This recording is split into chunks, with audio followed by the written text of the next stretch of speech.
It's already 8, so it's almost 8. So students can hear us. I'm just gonna go.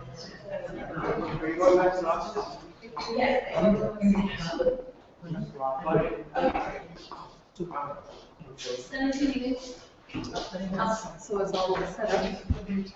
How do I open up the study guide on? Here, let's just go and do this. So the Hangout's live. I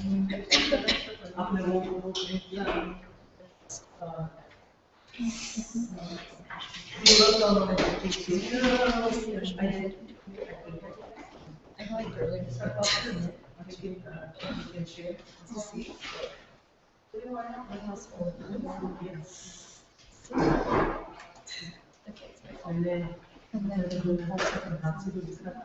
okay. So I just keep it together and then you can just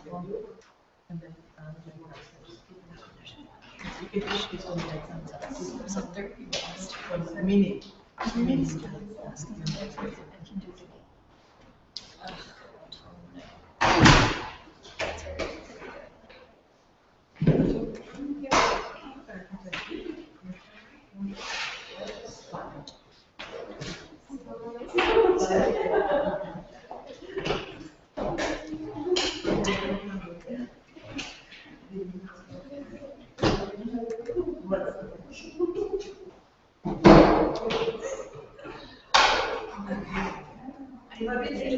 Let's do it in Paint.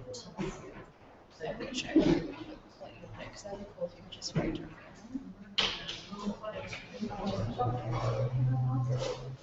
okay.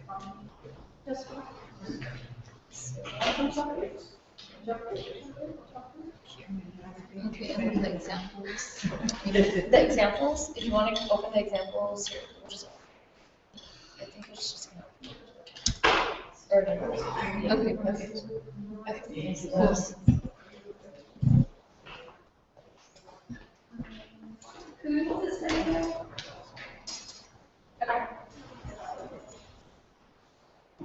cool. All right.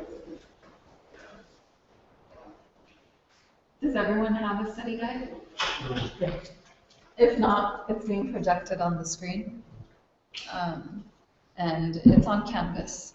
So I think Amina's printing out copies. So inshallah, let's begin. So this review is going to start from 5.4 and go over like till the end of chapter 9.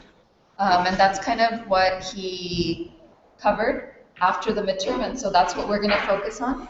The vocabulary from chapter 6 to chapter 9 is all included in the study guide, but the vocabulary from chapter...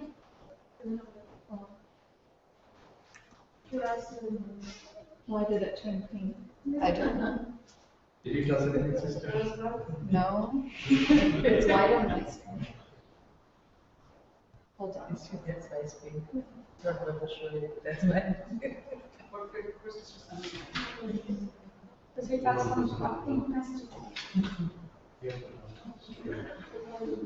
I don't know where it's there. The must be. And to play this dentist thing. It turns out that you've seen I think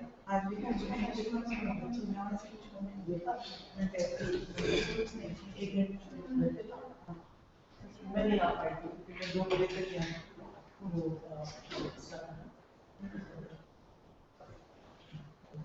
interfere. Sister Maria,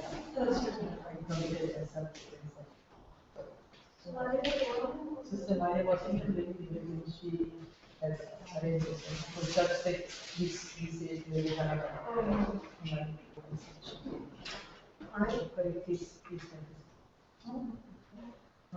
You guys can't see that, huh? Probably she's printing it, so she. Yeah, when she comes back, Yeah. we'll have her fix this. For now, let's just bear with it. So we're going to begin the review. Okay, so the beginning of the study guide is just vocabulary from chapter 6 to 9, and then chapter 1 through 5, it's in the previous study guide. So, sister, question. So it's already the Fatha, Asra is already there. You must have mistakes. Yeah, I mean, for the most part, it's there. At the ending letter, it might not be, but you should know what it should be. Okay. If there should be a marking on every letter, unless it's a sukoon, you can leave it blank or put that little circle. Okay. But there should be a marking on every letter. They can't see it. So I did it to Let's see. Just wiggle it next time. Also, I got. But they can't see the link. I'm posting it right now. I'm sending an announcement. Okay. Yeah, and also with the study guide. Okay. Cool. Thank you. Okay. So let's begin. Okay. So these are important concepts that were covered after the midterm, and we're going to go over all the concepts, and then if we get through the concepts, then we're going to go through examples. There's an examples PDF that's posted on the under finals, and it's basically all the examples from chapter 1 through chapter 9. I would advise you guys to cover up the English and actually cover up the Arabic and translate everything from English to Arabic. That will be a great practice test for you guys. So it's all the examples that you went over, but start from chapter 9 and work your way up to chapter 1 and cover up the Arabic and, translate from English to Arabic. And if you can do that, then you should be pretty much ready for the test. So let's go through the concepts and then we'll try to do the examples ourselves together if we have time. But we have 2 hours, which is 1 hour less than we had last time. So let's see, and we have a lot more to cover. So we might not get to the examples, but it's posted on Canvas already. So 14 letters. This was covered. This is something that was covered already prior to the midterm. Yes, it's in the old material basically, but a lot of people missed points on this, so I'm covering it again because I didn't cover it in the previous review session. So there's 14 letters, and when any of these letters come, the lam is skipped in pronunciation and a shadda is added to the word. For example, when you have rajul, you say al-rajul. Do you guys remember this? Okay. So that's essentially what it is. So remember what those 14 letters are, because people forgot which letters needed a shadda and which didn't. So just so you know that. Okay. Yeah. Let me write it. See if I can.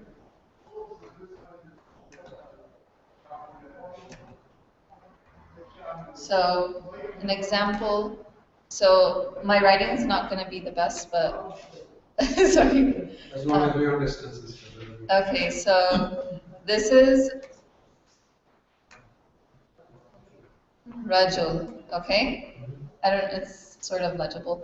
And then if it is one of those special letters, oh, okay.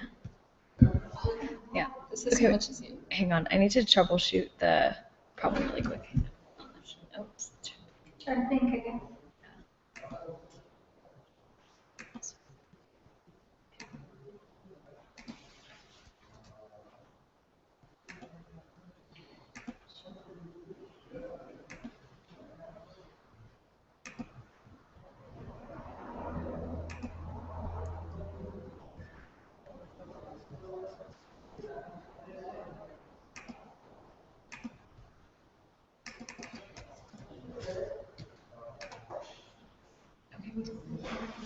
There you go.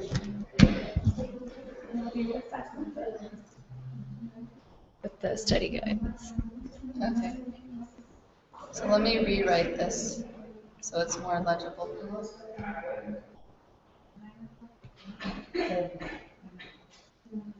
Okay, so let's say it was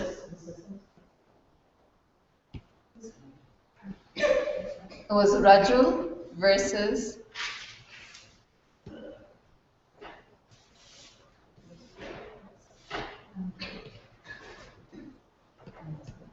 So we're going over the 14 special letters, right? So Ra is one of the special letters. So when you add an alif lam to it, you skip the pronunciation of the lam, and then you go from alif to the ra, and you say el rajul.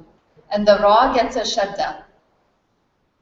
So that's what happens with these 14 letters. Anytime an alif lam is added, that's what happens, essentially. Does that make sense? So you just have to memorize what those are. Okay? Next, so negation is the first new concept. The 14 letters was an old concept.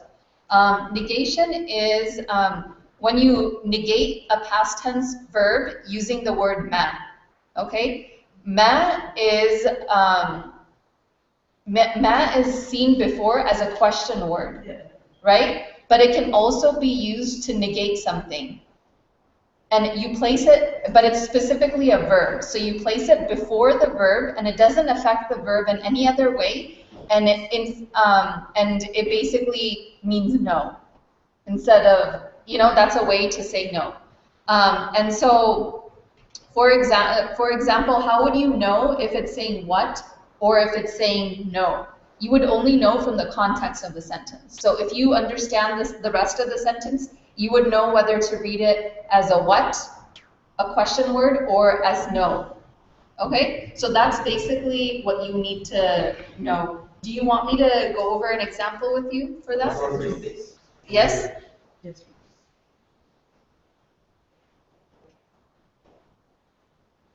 Okay, so over here, number 4. Do you see number 4 over here? Ma kharaja Musa min Makkata. Musa did not leave Mecca. So you see the ma is before the verb. And it means did not, right? Leave, instead of did leave. So if the ma wasn't there, it would be Musa left. But because the ma is there, it means Musa did not leave. Okay? So it just negates that sentence. So instead of saying Musa did leave, Musa did not leave. All right? So make sense? Yes. Okay. So that's all you need to know. So no one should get confused now on like ma question versus not question. It's written the exact same way, just the meaning you know from the context. Okay? The next thing is in the... But if he says it, did Musa leave the Makkah? So the only other way you've learned how to write this sentence is if you remove the ma, and it would be Musa left Mecca. You've only learned the past tense, so that's the only conjugation I'll tell you. But there is present tense and future tense, but you haven't learned that yet.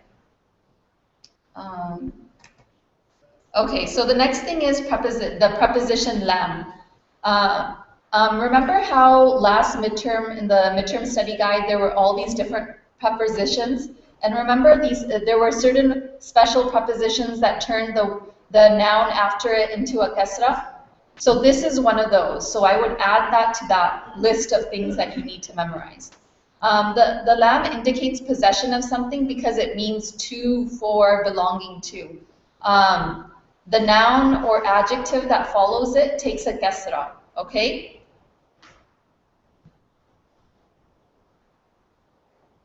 And it can be attached to the word men, which means who, and it means for whom. So do you want me to give you some examples of that as well? Yes.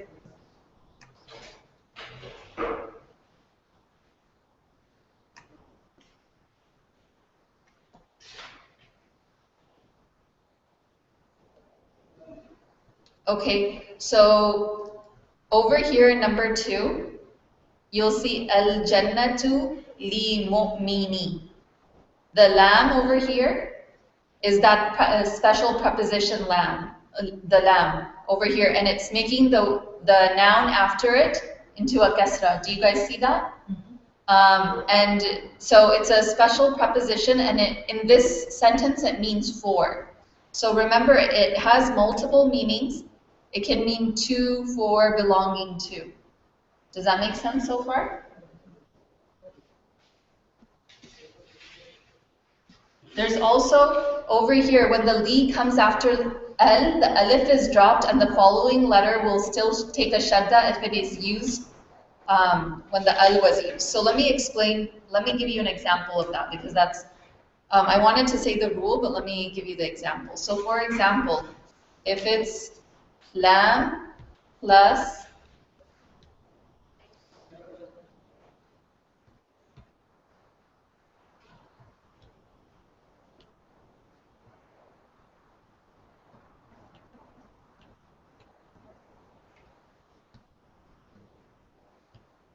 okay, so if it's a lamb plus a rajul, right?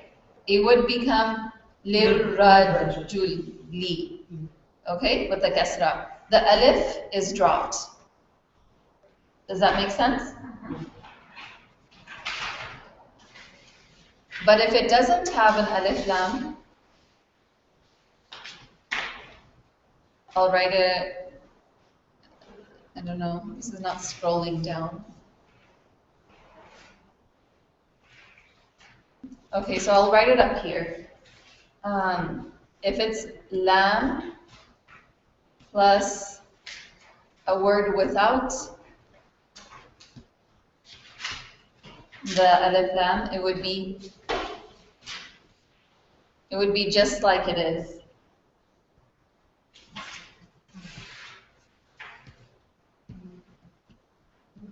Lil baiti. Makes sense, right? I don't know if you guys can see what I just wrote. So that's essentially what I would write that example next to that bullet point. So if the li comes after the al, the alif is dropped, and the following letter will take a shadda if it is used when al was used. So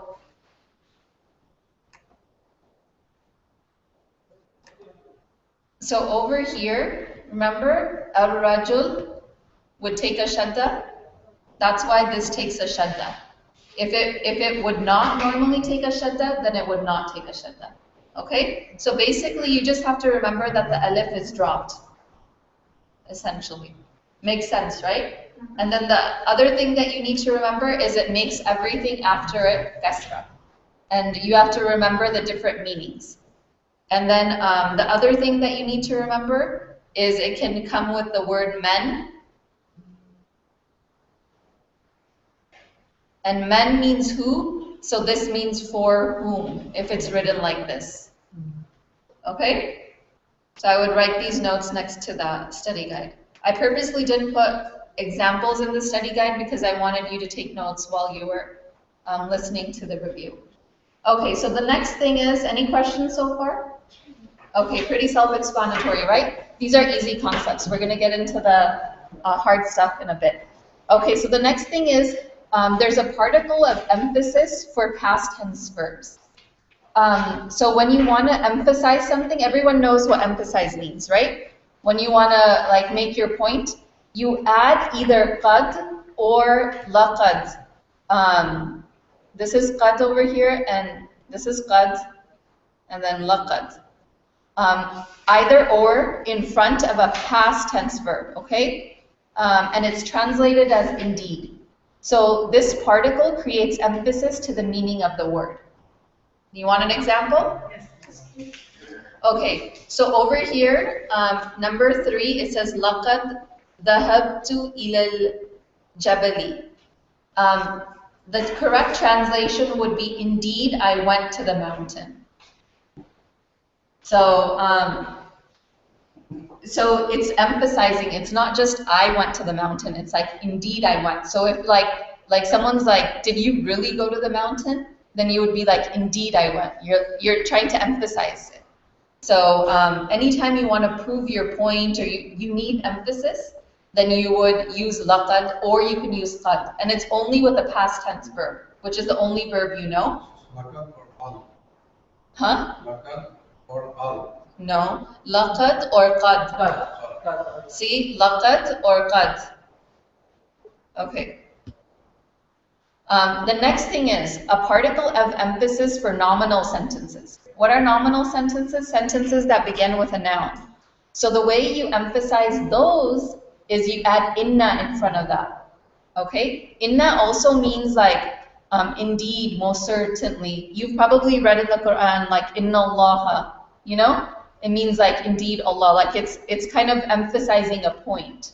And it's used to emphasize nominal sentences, and the noun that follows it will always take a fatha. So there's certain words that will make the following thing fatha, and this is one of them. So I would remember that it makes it fatha. I would circle fatha. And remember, do you guys know what demonstrative pronouns are? Demonstrative pronouns are these ones. The hada, hadihi, haulai, ulaika, dhalika, tilka. These are demonstrative pronouns. Demonstrative pronouns never change the way they are written. They never show like their grammatical state. So they always look the same regardless of what happens, right? So this last point is that remember, if it's a demonstrative pronoun that follows inna, it doesn't change because the demonstrative pronoun never changes in vowel markings. Okay? So you don't make it like have a fatha if it's not supposed to. You leave that always as is. So that's one point you need to remember. Okay? So this is an example. Innal bayta. Do you see that? Al-saghirata. So this is a great example because remember, we learned last midterm that nouns and adjectives have to match in all four properties. The four properties are, they have to match in gender, they have to match in vowel markings, they have to match in definitive and indefinitive, and they have to match in plurality, right? So over here, because this takes a fatha, the beta takes a fatha, the adjective also takes a fatha. Why do they take a fatha? Because of inna. And inna is, so the proper translation of this would be, indeed the small house is a mosque for Allah. So it, or most certainly, so it's emphasizing this. That in Arabic, when you see this, you automatically know. In English, you don't necessarily have to translate it that way, but to illustrate the point, I'm adding that. Sometimes people don't add that in English, but that's the translation. It's emphasizing the point. Okay, so this is saying indeed the small house, or most certainly the small house. Making sense so far? So that's all what inna does. So it makes things emphasized, and it also changes things after it to a fatha. And not everything, just nouns. Or pronouns or adjectives. They all fall in that same category. So the next thing that we learned were plurals. I just heard that you guys will be given the broken plurals on the test. So if anyone wants to keep this, we have it printed out. But on the day of the test, it'll also be printed out if you ever need to reference from it. Plural, right? Huh? Well, the plural, yeah, the plural sheet. So if you want to grab one, you can grab it later, or you can, even on the day of the test, it'll be there for you. So basically, to go over plurality, remember when we learned nominal sentences, a nominal sentence is broken up into two parts. Noun, subject and predicate. So the subject and predicate both must match in plurality and gender. Does that make sense to everyone? You guys can get it afterwards too. You won't need it right now. Do you guys get what this means? They both must match in plurality and gender. So if the subject is plural, then the predicate must be plural. If the subject's singular, the predicate must be singular. And similarly in gender, both masculine or both feminine. Nouns and their attributive adjectives must match in these four properties. Last midterm, we learned 3 of them. We didn't learn the 4th one, plurality, which is a new one. So that's why I bolded it, because these are the new ones. The next thing is, yes, I will in a bit. Let me explain the plurality concept, and then we'll go over examples. So so this is also a new concept you learned. Non-intellectual words or non-person plurals are treated as singular feminine nouns. Okay? So in other words, the attributive adjective will be single. So if it's a non-person, meaning like book or pen or anything that's, yeah, something without intellect. It's treated as a singular feminine. So when you use an adjective, so the plural of kitab is kutub, right? When it says kutub and you want to say, you want to say like, an adjective to describe books, you would use an adjective that's singular feminine because it's treated as any non-human or plural is treated as singular feminine. And we'll go over examples in just a moment. I just want to finish this concept. Okay, so the other thing we learned about plurals is that there's two types of plurals. There's sound plurals and broken plurals. Sound plurals have a specific combination ending and a specific pattern that it follows. And so if you memorize this pattern, you'll know how to make it plural without having to memorize the plural form separately. Broken plurals are special in that they don't follow a pattern, and so you have to memorize the singular form and the plural form. That's why the broken plurals will be provided on the test, but the sound plurals you'll have to derive on your own by memorizing the combination patterns, okay? So in your textbook, he gave this table. He gave this table where it says Muslim, Muslimuna, and Muslimina, and it says Muslimatun, Muslimatun, and Muslimatin. So I broke down what this table means because a lot of people were asking me that. So over here, the way you use this table is you see anytime anything male is in this top row, anything female is in the bottom row, anything singular is in the first column. So singular male, you would use Muslim.